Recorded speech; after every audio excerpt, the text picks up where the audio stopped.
we Okay, are. This is the yeah. Person-Centered Psychotherapy Academy, and my name is Will Stillwell, and I'm with you today with a couple of my colleagues, and we're going to talk about some interesting things. Perhaps Antonio and Yee will introduce themselves. Hello, I am Antonio Santos. I am part of the PCP Academy with Will and with E, and we would like to welcome you to the PCP Academy. We're going to talk very important things here about psychotherapy and how we work and deal with psychotherapy. I am a psychologist. I've been a psychologist for more than 40 years, working in the United States, in Europe, and Asia, and we have some interesting things to talk about today. Yeah, okay. Hello everyone, this is E. It's very glad to see my colleagues on the screen. Today I will be kind of like the Toastmaster to introduce something very interesting to Will and Antonio and let their conversation, let their dialogue flow. I believe that today we're going to generate very interesting thing. 非常高兴见到大家。上次我在群里面做了调查之后，就有很多的问题纷至沓来。我们今天终于请到了 Will 和 Antonio， 他们两位曾经是卡尔罗杰斯的同事，也能够和我们在一起回答大家的问题。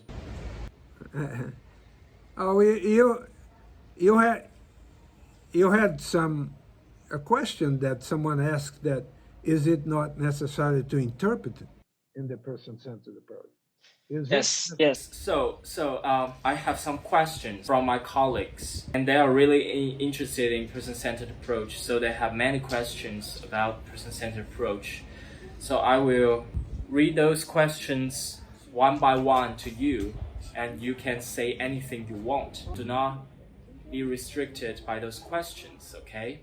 Yeah, I think it would be good if we address one question at a time. Let's address the first question that you have. Yes, let's address the first question. The first question is that, is it really not necessary to interpret and expose the clients in the person-centered approach? What are the key elements of healing? It's from Liu Yan, a psychodynamic therapist. OK， 所以刘燕的问题是，以人为中心真的不用解释，真的不用诠释，揭露来访者吗？最后如何治愈来访者？什么是疗愈的关键因素？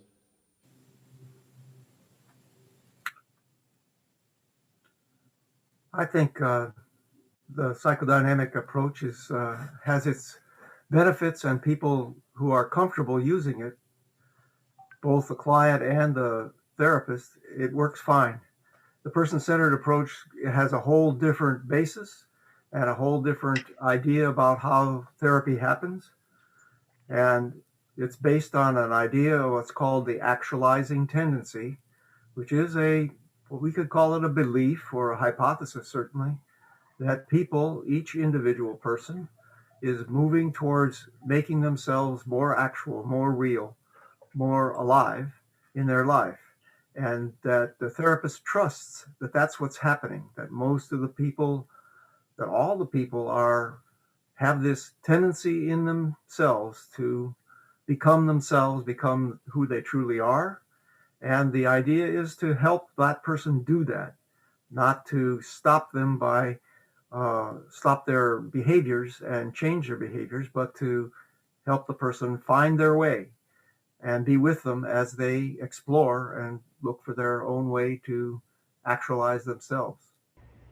One important aspect of the person-centered approach is that we work from the point of reference of the client. The client is the frame reference of the client. That's where we're working. When we interpret something, we are working from our own point, our own frame of reference. And it might help, but for us in the person-centered approach, in the person-centered psychotherapy, it could block the person from going and taking their own directions in the moment, and the trust that we have that the person has within themselves all the resource that they need to grow, to develop, and to become more who they are, and and that's a very important aspect of the person-centered approach. It's based on what Will said, that we have this tremendous trust on the other, that they are doing what needs to be done in that moment from their frame of reference, not from the frame of reference of the psychotherapist. It's really Then it's really radical. how could sense. they? It's really how radical. does the person-centered? Okay, sorry. Let me finish this. It's really radical. This is a very radical approach because it's trusting the agency of the client to develop and to grow.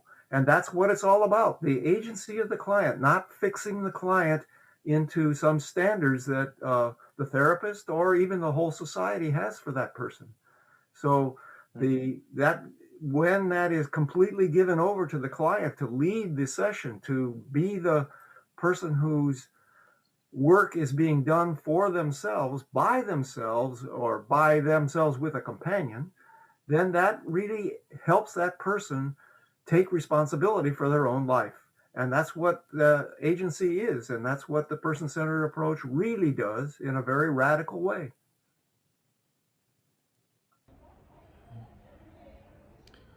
Yeah, because the trust, it's basic for the person to trust themselves. If we don't trust them, how are they gonna trust themselves? And if we don't trust them, how we are going to trust ourselves? So it's something very basic for the person-centered approach to really. It's a belief that the person has within themselves all the power that they need, and all we need to do is to facilitate, to be a companion, to be with them as they explore their world, and with that exploration, that would grow, they would develop, would have insight in their lives without someone telling them this is right and this is wrong, or I think you are feeling this, you are feeling that. The client is the only authority. Only they can say what they are feeling. For sure, we can have an intuition of what is going on with the client, and I can decide or not as a therapist to voice that intuition, but I have to realize that once I voice my intuition, I am perhaps leaving the frame of reference of the client and going into my own frame of reference. Well then, if the client have the sufficient and enough power within themselves to make the change, why do we need you? Why do we need the therapist? Why do we pay for that? I can do it myself. Yeah. Some of us do it ourselves. And that's part of the interesting thing about psychotherapy.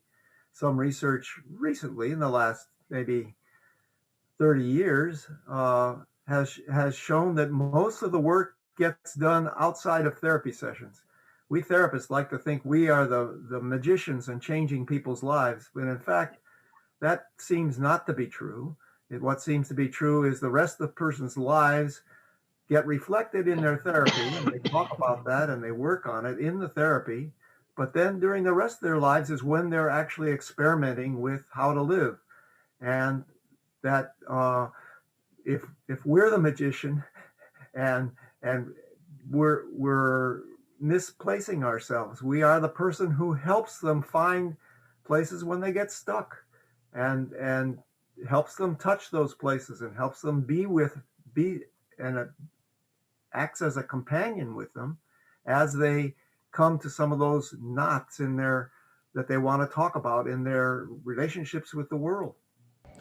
One of the things that the person-centered approach is known by is that, and this was at the beginning of Rogers, that is focused on relationship. The relationship is a very important aspect of being with the other. And Rogers, in his research, he noticed that when there is a relationship, and in that relationship there is an environment of trust, of congruence, of honesty, of acceptance, of empathy, that growth seems to take place. And that's basic.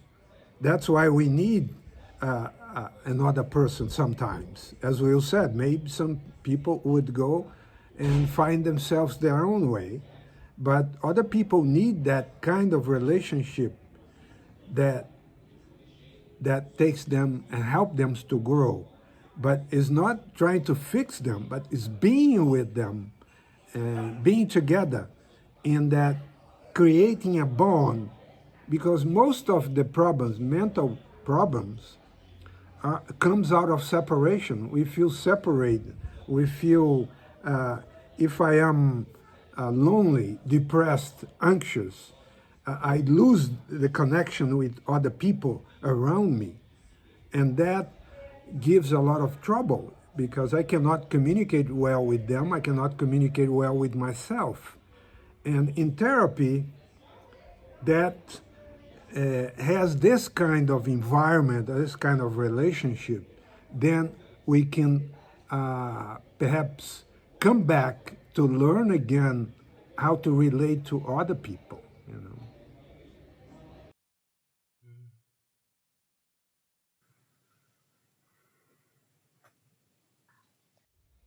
Yeah, one of the things that happen in therapy is sometimes is that you forget that you are in a relationship.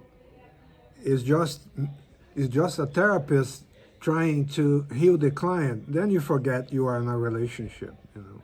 When that happens, you know, I take the position of the doctor, and then I lose contact with that relationship, with something important, you know, to listen, to be with the other, to be respectful, to accept, to be empathic. All this has to be present on a relationship for the growth to take place. And that's how Rogers' research has shown. Okay, then the second question from Huang Xuya. She called herself a humanistic psychotherapist. And her question is that when we see that some of the clients' behaviors are having a significant impact on their lives, perhaps causing the client to drop out of school, lose their job, get divorced, and so on. And it could happen just in the near future. At this point, does the counselor also have to fully trust the client to deal with the problems in their life on their own? Or is it better to express the counselor's concerns honestly? 黄徐雅的问题是，当我们看到来访的某些行为正在对他的生活造成重大影响，可能让他退学、丢了工作、离婚等等，而且就可能在近期就会发生。这个时候，咨询师也要全然信任来访能处理好自己的生活问题吗？还是真诚地表达自己的担心？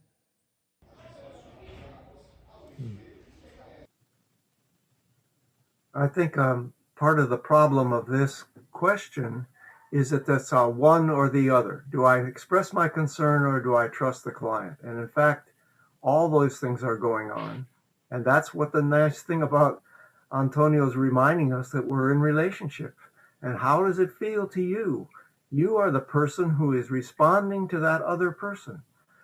Do you need to express your concern? Do you think that will help that person? Or do you think, oh, I really need to stay out of this way? They're getting a divorce, but what business of it is it of my own that I wish people didn't get divorced? Those things are part of our exchange with other people. And therapists can be anything in that way. And those are your choices. Your choices are how you are with that other person at the time it's happening. And yes, sometimes I express concern and I say, and sometimes I'm expressing what I'm doing. I'm saying, I'm not expressing my concern, which I have deeply for you, because I want you to go ahead and find your own way. I mean, I might even say, that's how I'm being with you right now, if I'm feeling that way. It is really a kind of the wonder of this approach for me is a great improvisation of being with another person in a genuine way, and it's not rule bound. And instead of being a very strict and you have to do this and you have to do that, this approach is based on each of the individuals and how they are in the moments together. Yeah, Roger said a very important thing that I remember,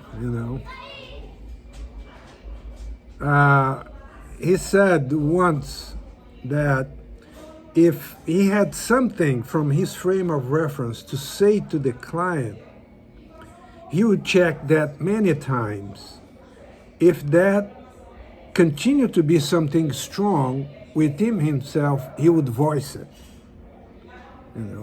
But that feeling or that thought came out of that moment. It's not something from the past, like something, oh, I am afraid that this person is gonna be divorced and mess their lives, But it's about this moment right now, and he would voice it if that feeling or voice became strong within himself, so that he makes sure that it's not coming out of his fears or whatever he would feel, or his beliefs or his prejudice against what was going on. So he wanted to be very clear on what he would voice to the client in that moment. I think that addressed a little bit of this question, And as Will said, the psychotherapist, he has to balance that within himself, Is that going to be helpful to the client, or is it going to confuse more, Can that make a difference what I'm going to say, Or am I saying this because I'm afraid that the person is going to separate and blame me for the separation or something, So we have to be very sharp in that moment. That's why in the PCP Academy, when we train people, we are concerned about their own development as a psychotherapist, about their own inner process, so that they will be working on themselves, so that those things that haunt them in their lives does not come out in psychotherapy. For example, if I got divorced and it was a very painful divorce as a therapist, if someone comes to me and is divorcing, what I'm going to do in that moment? How I'm going to address that question? How I'm going to voice that? Am I going to voice a concern based on my own frame of reference, or for what's really going on in the moment? Good job, Antonio. You don't forget to advertising for our PCP Academy. And this is a really hardcore advertising. You kind of planted into the answer when we do the training.